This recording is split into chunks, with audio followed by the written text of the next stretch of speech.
The freezing temperatures caused pipes to freeze at an apartment complex in Fayetteville. Good evening, everyone. Thanks for joining us tonight at 10. I'm Chad Mura. And I'm Chelsea Helms. It caused some University of Arkansas students to go days without water. KNWA's Kayla Cade joins us in studio to share how these students are dealing with this. Kayla?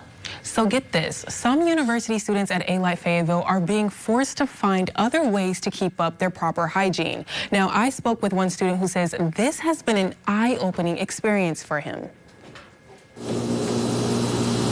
This is what Joshua Drow has been dealing with since Sunday. It's been frustrating to have to be here and be cooped up in an apartment where I can't even go to the campus yet because it's closed, and just have no running water to do basic human needs. He's a student at the University of Arkansas and lives in A-Light Fayetteville apartment complex on School Avenue, where his pipes has been frozen for 3 days. I keep telling myself every day that today's the day it'll melt. He says on Sunday, he let his faucets drip after receiving an email instructing him to from the complex management, but that wasn't enough. After I did all that, about 5 minutes later, it just stopped anyway. He says he called the office for help once they opened on Tuesday. They just said it's a waiting game and that I have to wait. He said he asked if he could be compensated for his troubles. They just said, well, I mean, it's sewer's included in your rent.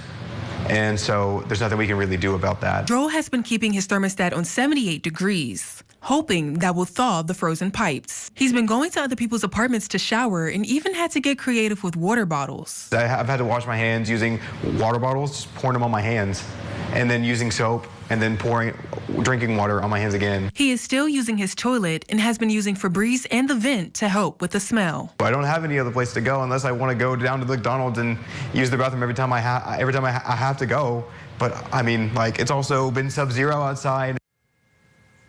I did reach out to A-Light Fayetteville, and management tells me that they did not want to make a formal comment, but did say that they're doing everything they can to help the students with frozen pipes. In studio, Kayla Cade, KNWA, Northwest Arkansas News.